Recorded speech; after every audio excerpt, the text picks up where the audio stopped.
Why I do 12 by 12, it's not too big, and even if it scratches, it's going to scratch just a little bit. Right. And I nest it all the way at the end of the table, so that I don't exactly. So it screws up on the part that you don't use as often.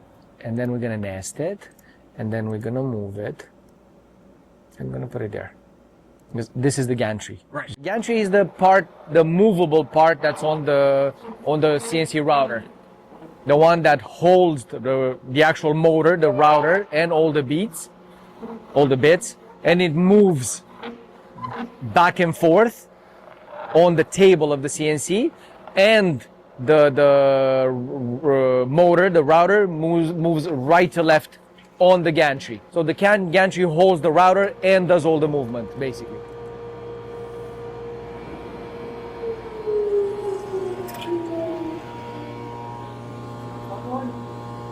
So look how much it cut into it. Oh, wow. Right? That's worse than anything that was on there before. Right?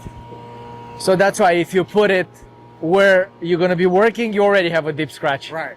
So now you measure how deep that scratch is, and we're going to add a little bit less than that to the wasteboard. Again, 6.245 plus 0.0, and we're gonna do 1.5.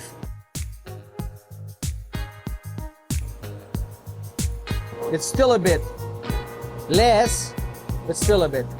Okay, we're gonna do one more. If you don't do your math right, you're gonna be cutting only wrong stuff. That's probably one of the most important things.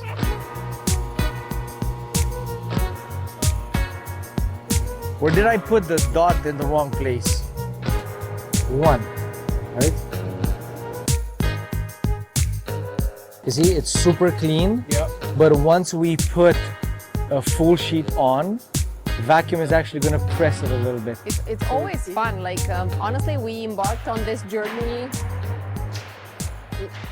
almost having forgotten how much work there is to start from scratch in terms of a new team, in terms of having to explain construction parameters, having to train everybody from literally zero to hero, with also the pressure of manufacturing. But that's why it's so important that both me and Sergio are still hands-on, and we have performed and we have and are still involved in every step.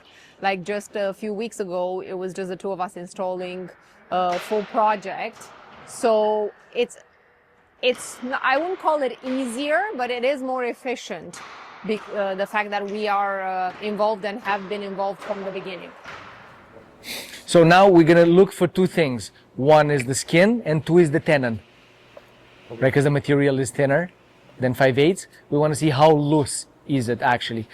I would suggest when you put it on, just flick it a little bit. So off the table like this. And you see right now they're buckled like this. You take the board from the stack, you put it onto the table, and you just flip it a bit to make sure that everything comes out from in between the board and the table. So by flicking it, the air itself pushes everything. And then when the sheet falls back on the table, it automatically pushes all the air. And because it's such a rush of air, it moves all the little particles that might be stuck either on the table or on the underside of the sheet. In data, to load, so you are going to desktop right now. In desktop, you have only the TWD.